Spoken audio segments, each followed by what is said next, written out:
I'm just simply saying a team knew they had a need, and they went out and got that specific need, and it's going to benefit them greatly this upcoming football season. Yep. And also, too, when they did it with Jalen Ramsey, was it about Matt Stafford's final year, or was it they knew how good that football team was, and they knew if they got that that cornerback, Jalen Ramsey could occupy half the field 100%. That's what it was. That was 5, and that's 6 years ago. I ain't never lost, never in my life. What's good? What's good? NevaLoss fam. Hey, listen, today we are going to tune in to the Braylon Edwards show. We're going to check out, he has a take on whether or not Brad Holmes is on the hot seat, whether or not he needs to make a move. Man, we're going to tune into the show, hear what he got to say. I'll give my remarks and my takes on the opinion, man. Let's check him out, man. Let's see what he had to say on the subject, man. Then we'll go from there. I'm just simply saying a team knew they had a need, and they went out and got that specific need, and it's going to benefit them greatly this upcoming football season. Yep. And also, too, when they did it with Jalen Ramsey, was it about Matt Stafford's final year, or was it they knew how good that football team was, and they knew if they got that cornerback, Jalen Ramsey could occupy half the field 100%. That's what it was. That was 5, and that's 6 years ago. Dude, they let the Super Bowl MVP walk, just like Seattle's doing. They're going to let the Super Bowl with only MVP. The fourth time in NFL history How about that? That a Super Bowl MVP won't be on the same team the following season. Cooper Kupp gone. What do? They find a way here's the to recoup, no pun intended. Okay? So I give them full marks for all that stuff. They are living in the here and now with a blink of an eye on the future, it seems like. And it feels like Brad Holmes is constantly living for the future. And maybe that's part of the problem Lions fans have with him. Yeah, I completely agree. But even his living for the future it's a little weird because it ain't even like he's taking chances on the future. Still, his living for the future is expecting to make draft picks well, expecting to develop players, expecting to in-house build up, what they need to succeed. And that, to me, is, you can win that way, but it's way tougher than getting some already established pieces and adding it to the stuff that you've already built up to take it over the top, man. But I'm gonna let him keep cooking. Somebody in the chat said this: Gromit, Detroit GMs aren't capable of making a bold move. That's a fact. Do you feel that's the case? But this is what I mean about us grouping them all together. I would ask you this, Gromit: was signing Framber Valdez a bold move? So let me ask you this, and let me double that. Let me answer that question with the question. A lot of money. Before they signed Framber Valdez a month ago, would you agree to lump them all together, or did that move take the Tigers out of that conversation, but still keep you? I think the Tigers are still in the conversation. I just do think that is that's an example of a bold move. There's a difference between a bold move and a foolish move. Agreed. I think the foolish move was absolutely. That was a really foolish. Yeah. I think the foolish move was, the labor tour is $22 million for a year. Yeah. Okay, I don't believe they felt like he was going to do that. Was DJ Reed a bold move?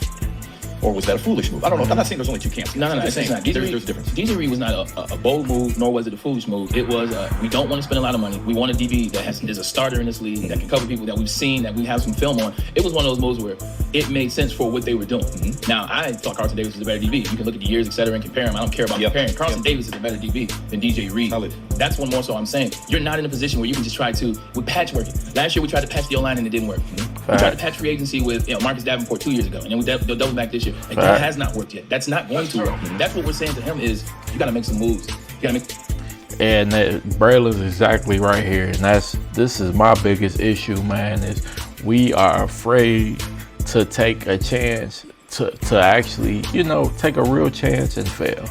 They rather fail on the quarter like, man, we were just a couple pieces away, or man, we just had so many injuries. They don't want to fail on, hey, we put 3 superstar players or added 2 additional superstars to our team that was good, and the chemistry and shit like that just didn't work out. We didn't mesh well, and unfortunately it didn't work out. They don't want to fail on that accord. They want it to be, hey man, we tried to build up, we tried to use our guys, and unfortunately they just weren't quite good enough or got too injured, things like that, man. It's like, man, no, you gotta really go for something, man. You gotta really shoot for it. Why are we making this Max Crosby trade? We need to get Max Crosby. If he goes to Chicago, to be honest with you, the chances of us winning the division is fucking shot. I don't think there's no chance we're gonna be able to beat Green Bay, Chicago, and Minnesota out for the fucking division. Maybe Minnesota, but Green Bay and Chicago is gonna be hell to beat out, man. But again, I'm gonna let them keep cooking. Some moves are gonna work. You gotta make some moves for confidence. Like, stop trying to patchwork. Stop trying to go for affordable situations. Yep. Sometimes it's okay to take one. You've been waiting 21, 22, 23, 24, 25. So this is a really good exercise. So we should thank him for helping us a little bit with this mind thought. Is trading for John Gibson a bold move? Steve Eisenman. I thought it was a bold move. Yeah. You know why? Because most of the goalies he's either traded for or signed have been dog crap. Okay? I thought it was a bold move. It's not enough to satisfy the masses. But when we say they're incapable of making one, I think we forget some of the things that they've recently done. What are some of the boldest moves? Not the dumbest moves, because we had that yesterday. What are some of the more bold moves that some of our GMs in this town have made recently? Extending David Montgomery. Extending Kirby Joseph early. Jameson Williams. Elaine McNeil. Yeah. Here's a bag. Yeah, here's a bag. $28 million. Thank you very much. Man, those are bold moves, aren't they? That shit ain't bold. Moves, but That shit was, none of that was bold. But I hear him. oftentimes risky is at least part of the definition of bold. Does the risk outweigh the reward? And I believe they thought that the risk did in those particular situations. Yeah, so Gromit says you confuse a move with a bold move. No, I don't. I didn't use the example of going out and signing Alex flipping Cobb. Yeah. What I did was I gave you 3 examples of what I consider bold moves. Trading for John Gibson was a bold move. Yeah. Signing a guy like DJ Reed I thought was a bold move. And I would argue signing Framber Valdez was a bold move. You're signing him to the largest contract of any lefty in the history of baseball, while you've got the best pitcher in baseball sitting there fuming a little bit privately, saying, when am I going to get mine? Those are bold moves. I'm not saying it's enough to overcome all the things that you've defined general managers as, but tell me what you think is a bold move. Give me an example of a bold move. And you bring up DJ Reed, it goes back to our conversation yesterday talking about Brad Holmes' decisions he made as it relates to injured players, whether it's drafting or bringing them in free agent. DJ Reader was another guy that was injured. Yep. Cincinnati Bengals. And you bought him in. Why do you think Cincinnati let you get him? Why do you think they let him go? Don't let him leave the city. Like 100%. Let's not let him leave the city. Well, we need defensive interior, so this is going to be the guy. This guy got let go out of Cincinnati because of injury. Right. Like Marcus Davenport, injury. So when you tell, and it goes back to the 61%. When we're having a conversation about Brad Holmes, yes, he's done some amazing things for the Detroit Lions. You can argue that he's the best GM the Lions have ever had. With that being said, maybe he is. With that being said, as it relates to free agent moves, there have not been enough in the last 2 years to sustain the Detroit Lions. In fact, a lot of the ones that you went out and got was like, hey, let's get this guy. He's injured. Hey, this is what I've been preaching over and over and over, man. Again, when last year when Myles Garrett made the statement that maybe I'd like to sign with Detroit, when him and Browns was having their issues and contract talk, and Browns was playing with that young man money, there's no reason Detroit shouldn't have swooped right in. Hey, we'll give you anything. We'll throw the house at you. Partridge in the pear tree. We got a bad bitch in the mansion waiting on you. Whatever the fuck it take to get you to the city, we should have threw everything at Myles Garrett, and he went out and broke the sack record. Imagine him and Hutch on the same fucking team. That would have been crazy, man. But it's so many pieces that I feel like we should take a chance on and just, try to get, and we just refuse to just take the leap and take the chance, man, and just, hey, we are going to throw some money at this big time player to change the whole state of whatever position it is, whether it's a cornerback, whether it's a DT, whether it's a wide receiver, running back, whatever it is, man. Like, hey, we think if we bring this person in, that position is set. We're good. It's going to take a lot of money, but we ain't got to worry about that position no more. And they refuse to throw some money at an elite player and just see how it play out, man. I'm going to let him keep cooking, though. He's cheap. Let's get this guy over here. He's injured. But I think he'll be a better version of himself when he gets around this culture, when he gets around this locker room, when he gets here with Dan Campbell. Hey, we're going to triple down on this guy and Marcus Davenport. And then we're going to tell you that he's had the best offseason. He's had the best minicamp. He's had the best everything. And then when we interview him during training camp, right before training camp, what did he say? He's like, man, stop talking to me about this. And now we see where the angst is. So can he do it? I'm sure he can.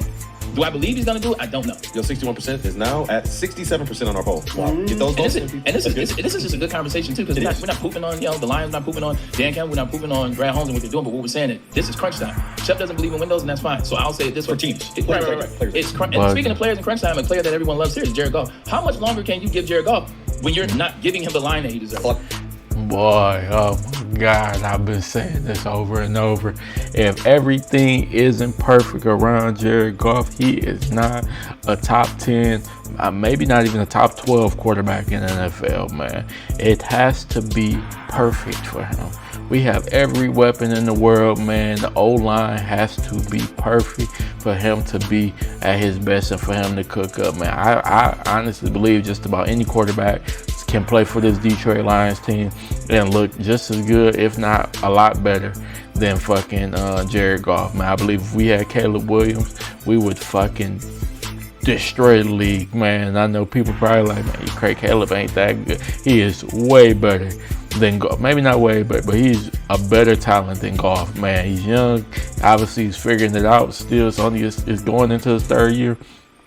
But he has way more upside than Goff. He's way just more raw talent than Goff could even dream about, man. But, you know, I don't be trying to shit on Goff. But last year with that depleted O-line, it was just so fucking eye-opening how fucking terrible Goff can be with pressure in his face and with different things. And I know y'all probably like every quarterback with pressure. Nah, man, some handle it different. He became fixated on only throwing the ball to Amon-Ra St. Brown every third down, every fourth. That's why our fourth down was so fucking trash. That's why our fucking third down was so trash. Everybody in the world knew where he was going with the ball. Hey, no matter what, I don't give a fuck if it's 4 people on him, I'm going to throw this ball to Amon-Ra St. Brown. That shit was killing us, man. It was absolutely killing us. Yeah, so I'm all on it. Yeah, that Goff shit. To me, Goff is not great. It has to be a perfect scenario, and then Goff can look really good. I think he can win the Super Bowl, but it has to be a perfect situation around him. When you're not bringing in the players on defense to help the offense out. How long? Like Jared Goff did not have a bad season by any stretch of the imagination last season. He had a couple plays. Everybody does. Right. Yeah, a couple plays. Everybody does. How long does his window have? How long does that have? Because defensive ends, they're getting faster. That should be something we talk about. They're getting faster. Blitzing safeties, they're getting stronger, faster. Styles, Caleb Downs, they're coming into this league. That's something we got to talk about because Jared Goff isn't some spry 24-year-old that's going to be here for another 8 to 10 years. These guys trying to figure out right now. His time is now. Bray, it's not talked about nearly enough. I don't think. But maybe that's because of the contract. Somebody in the chat said, okay, is signing Verlander a bold move? No, he's 43 years old. Okay, that's just a smart and he's at the back end of your bullpen. I think when we're considering, I don't want to put words in people's mouth. When you're talking about a bold move, you're talking about something that impacts your team in a massive way with a nameplate. We're going to end it there, man. I'll let y'all watch, check out the Braylon Network show, What We're Sports, man. Check out the rest of that clip. But, yeah, Brad Holmes, I think he absolutely needs to knock it out the park with the draft and really, I think, free agency as well. I would love for him to make that trade for Max Crosby. I'm going to keep saying that until Max finds another home and is no longer on the table. But as long as Max Crosby is still on the Las Vegas Raiders, we need to be doing whatever the fuck we need to do to get him to Detroit, man. That would be a bold move, and I would be completely satisfied if we didn't even pick up a defensive back.